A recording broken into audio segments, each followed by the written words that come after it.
Salut, c'est McGuffin. Un robot passe 700 ans à nettoyer les déchets que les humains ont laissés sur Terre. Aujourd'hui, je vais vous présenter un film intitulé Wall-E. Au 22e siècle, la Terre est devenue un terrain vague rempli d'ordures à cause du consumérisme de l'humanité et de son manque d'intérêt pour l'écologie. Tous les survivants se sont enfuis à bord d'un vaisseau spatial appelé Axiom et ont laissé derrière eux des robots compacteurs d'ordures pour nettoyer la planète. Malheureusement, le nettoyage est un échec total et 700 ans plus tard, il ne reste qu'un seul robot appelé Wall-E. Wall-E joue de la musique pendant qu'il travaille et il a un cafard comme seule compagnie. Chaque fois qu'il trouve un objet intéressant, il le ramène avec lui dans la maison qu'il s'est faite à l'intérieur d'une vieille benne à ordures. Sa collection comprend un vieux film et le regarder lui donne envie d'avoir un être cher à qui tenir la main. Chaque nuit ou chaque fois qu'il y a une tempête de sable, Wall-E dort sur ses propres étagères en se transformant en cube. Quand il a besoin de se recharger, il laisse la lumière du soleil recharger sa batterie. Un après-midi, après avoir eu des problèmes avec un extincteur, Wall-E utilise son laser pour découper un réfrigérateur et est choqué de voir une plante. Il la met dans une botte et la ramène chez lui, où quelque chose de nouveau attire son attention. Un petit point rouge apparaît soudainement sur le sol. Wall-E commence à suivre la lumière en mouvement, mais bientôt le point se multiplie. Et Wall-E découvre que les lumières proviennent d'une fusée en approche. Il se précipite pour se cacher dans un trou et regarde la fusée atterrir. Puis elle libère un modèle moderne appelé Eve avant de repartir. Eve se met immédiatement à voler dans tous les sens, à la recherche de l'objet de sa mission. Wall-E tombe immédiatement amoureux et la suit partout. Même s'il a toujours peur lorsque Eve tire sur quelque chose parce qu'elle a entendu un bruit. Le cafard n'est pas aussi effrayé et s'approche d'Eve, qui lui tire dessus avant de réaliser que le cafard est une créature innocente et de se lier d'amitié avec lui. Eve ne peut s'empêcher de ricaner en voyant le cafard marcher sur son corps, ce qui fait ricaner Wall-E aussi. Dès qu'Eve l'entend, elle tire, et Wall-E ne parvient à se sauver qu'en devenant un cube. Eve vient le voir et quand son scanner confirme qu'il s'agit d'un simple robot de nettoyage. Eve l'ignore et continue sa recherche. Wall-E n'abandonne pas et continue à la suivre partout, essayant de l'impressionner avec des cadeaux et des tours, sans succès.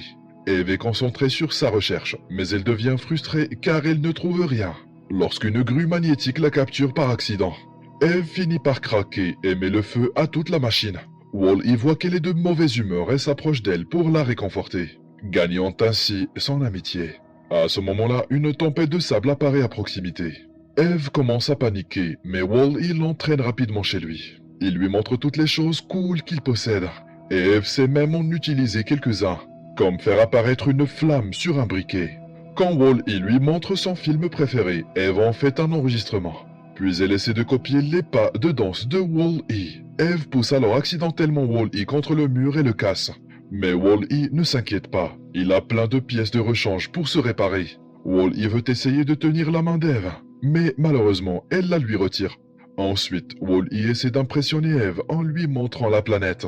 Elle le saisit immédiatement et la range à l'intérieur de son corps avant de passer en mode capsule. Il s'avère que la preuve de la vie végétale était son objectif. Wall-E est désespéré et utilise toutes les méthodes auxquelles il peut penser pour essayer de la réveiller, comme la laisser sous le soleil pour qu'elle se recharge et même l'emmener en date. Mais rien ne fonctionne. Finalement, Wall-E abandonne et retourne au travail, ne s'arrêtant que pour regarder le briquet et se souvenir du temps passé avec Eve. Soudain, un grondement attire l'attention de Wall-E. La fusée est de retour et elle l'emporte Eve. Wall-E court vers la fusée et s'accroche à sa rampe pour pouvoir l'accompagner. La fusée atteint l'espace et Wall-E est émerveillé par tout ce qu'il voit. Il profite également de la proximité du soleil pour se recharger complètement. Ils finissent par trouver Axiom qui se cache dans une galaxie lointaine. Et une série de robots de nettoyage reçoivent la fusée pour tout nettoyer d'une contamination potentielle. Un petit bonhomme appelé Mo essaie de nettoyer Wall-E. Mais lorsque d'autres robots emmènent Eve, Wall-E commence à les suivre, laissant une trace de boue derrière lui. Alors Mo se met lui aussi à les suivre. Ils arrivent à un couloir où Wall-E découvre la réalité de l'état actuel de l'humanité. Ils sont tous devenus gros et paresseux, et ils se déplacent sur des chaises flottantes, les yeux ne quittant jamais l'écran. La gestion du vaisseau, de l'éducation des bébés à la cuisine, est entièrement assurée par des robots. La présence de Wall-E attire l'attention de John et le fait tomber de sa chaise, l'incitant à cesser enfin de regarder un écran. Alors qu'une bande de robots arrive pour repousser John sur sa chaise, Wall-E se précipite à la recherche d'Eve, et pour la rejoindre, il demande à Marie un peu de place pour bouger. Marie recule et arrête elle aussi de regarder son écran, découvrant le monde qui l'entoure comme si c'était la première fois. Wall-E se fait passer pour la personne qui s'occupe d'Eve et l'accompagne pour être contrôlé par Otto, le pilote automatique du vaisseau, qui effectue un scan rapide et va réveiller le capitaine pour lui annoncer la nouvelle. Le capitaine McCrea est aussi un fainéant qui ne quitte pas sa chaise. Wall-E se cache sous le bureau pour le regarder faire la routine fastidieuse de s'assurer que le système fonctionne bien. Après avoir donné à la population les annonces quotidiennes, McCrea réveille enfin Eve et constate qu'elle a un résultat positif. Cela ne s'est jamais produit et lorsque McCrea appuie sur le bouton de la plante sur son panneau, une vidéo commence immédiatement à être diffusée. Le président de la Terre apparaît sur l'écran et explique qu'un résultat positif signifie que les robots ont trouvé de la vie végétale sur Terre, ce qui signifie qu'ils peuvent y retourner. Le panneau de commande expulse un manuel que McCrea consulte pour y trouver des instructions. Pendant qu'il est occupé, Wall-E tente d'approcher Eve, qui est choquée de le voir et le fait rapidement se cacher. McCrea active un bras robotique pour récupérer la plante, mais quand Eve ouvre son corps, elle est choquée de voir que la plante a disparu. Otto dit qu'elle est probablement cassée. Alors McCrea dit qu'il s'agit d'une fausse alerte et annule le voyage vers la Terre avant d'envoyer Eve se faire réparer. Lorsque Wall-E se présente enfin à McCrea, il lui serre la main et laisse des saletés sur les doigts du capitaine, qui l'envoie donc se faire nettoyer. Une fois les robots partis, McCrea place la Terre sur le scanner pour qu'elle soit analysée. Il est surpris par tout ce qu'il peut apprendre sur la Terre et s'occupe à poser de nombreuses questions à l'IA. Eve et Wall-E arrivent au service de réparation et Eve est forcée de se mettre en mode capsule avec un matériel spécial. Wall-E a failli subir le même traitement, mais il esquive les bras et finit par se faire relooker par une esthéticienne défaillante. Ensuite, Wall-E est mis dans une cage pendant qu'Eve reçoit le traitement d'entretien. Wall-E prend cela pour de la nourriture. Il brise donc la cage avec son laser et casse la porte pour sauver Eve.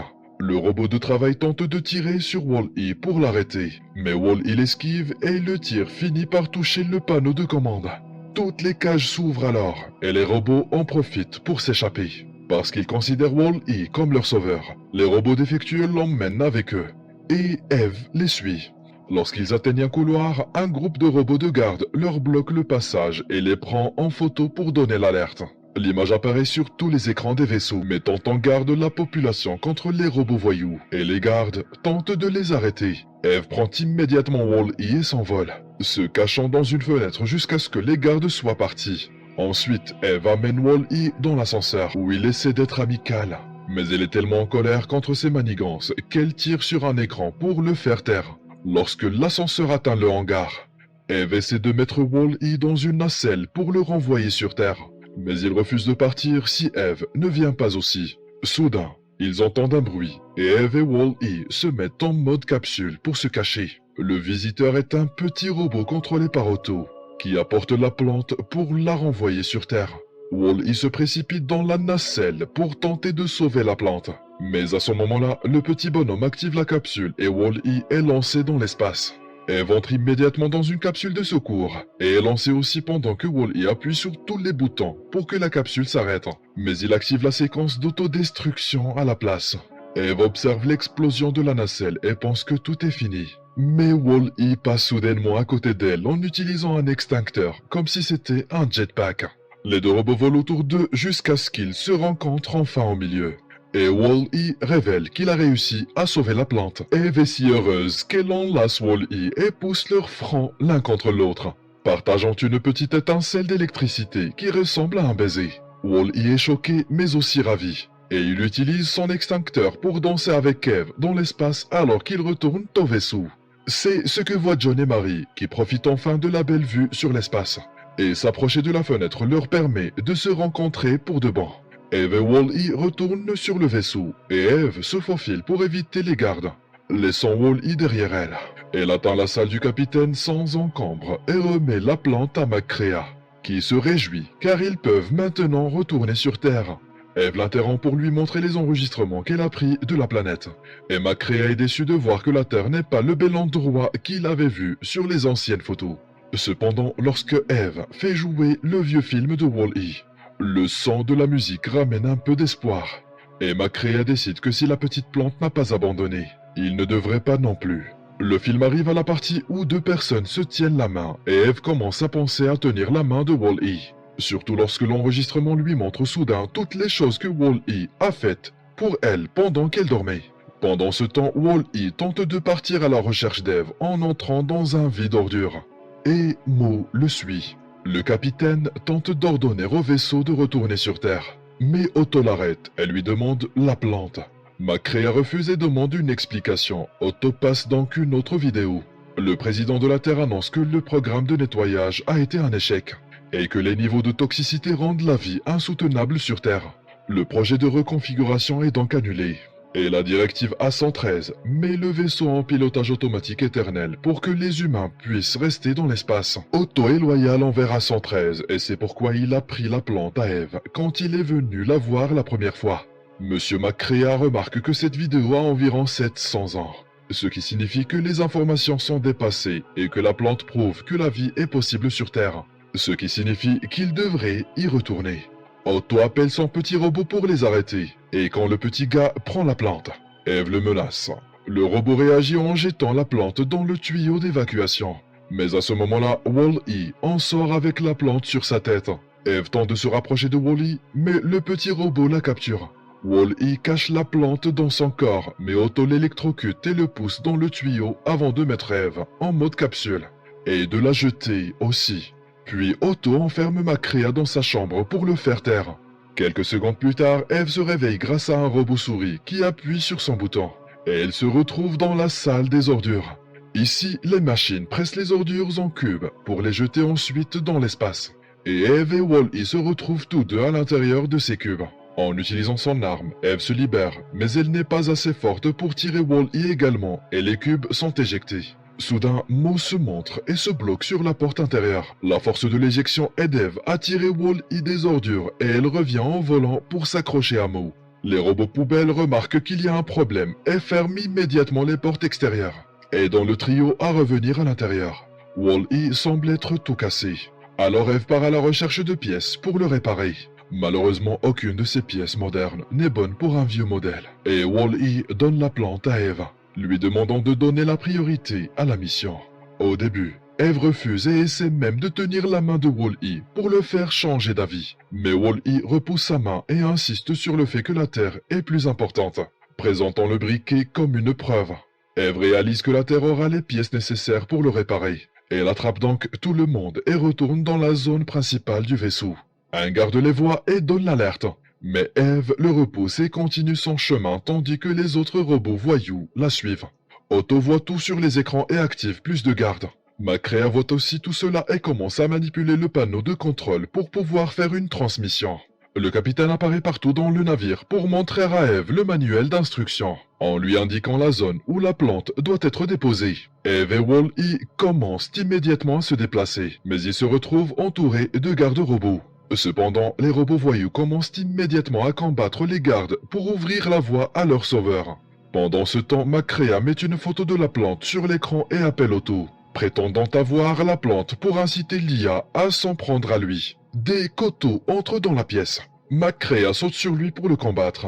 Et dans la lutte, il envoie le petit robot à travers la fenêtre. Après une barre digne d'un combat de MMA, il parvient à atteindre le contrôle et active le mode voyage du vaisseau. Les robots commencent alors à endormir les humains pendant leur voyage de retour vers la Terre. La capsule spéciale pour la plante s'ouvre au milieu du vaisseau. Mais lorsque Eve et Wall-E sont sur le point de l'atteindre, Otto repousse Macrea et dirige le vaisseau pour faire tomber la plante. Tous les humains tombent de leur chaise et Mary et John doivent travailler ensemble pour sauver un tas de bébés. Deux canapés de transport commencent à tomber aussi, mais Eve les arrête juste avant que les gens ne soient écrasés. Otto éteint la capsule spéciale, alors Wall-E se précipite pour la maintenir en place, se cassant encore plus. Macrea fait un effort et finit par se relever, ce qui lui permet de sauter sur Otto et de l'éteindre pour de bon. Puis le capitaine remet le vaisseau en place, et Eve va voir Wall-E tout en demandant à tout le monde de chercher la plante. Mo, les robots rebelles et les humains travaillent ensemble pour récupérer la plante et la mettre dans la capsule. Cela active à nouveau le programme de retour et libère Wall-E de la pression. Mais ils ne travaillent pas. En seulement 10 secondes, le vaisseau effectue un hypersaut et retourne sur Terre. Dès qu'ils atterrissent, Eve emmène Wall-E chez lui et le répare, en faisant un trou dans le plafond pour qu'il se recharge avec la lumière du soleil. Wall-E se réveille, mais Eve est dévastée de voir qu'il ne la reconnaît pas même lorsqu'elle lui montre sa collection et le film. Il semble que Wall-E ait perdu sa personnalité et qu'il commence à travailler comme un robot ordinaire. Eve s'approche de lui pour lui dire un dernier au revoir en lui tenant la main et en lui donnant un petit baiser électrique, ce qui amène Wall-E à retenir soudainement la main d'Eve. Petit à petit, la personnalité de Wall-E revient, et Eve et lui passent un doux moment ensemble pendant que Macrea montre aux humains comment faire pousser la plante. Dès lors, les robots et les humains travaillent ensemble pour reconstruire leur société avec des méthodes beaucoup plus respectueuses de la nature. J'espère que vous avez apprécié ce résumé. Dites-nous dans les commentaires ce que vous pensez du film. Et abonnez-vous à notre chaîne pour voir plus de vidéos comme celle-ci. Merci d'avoir regardé.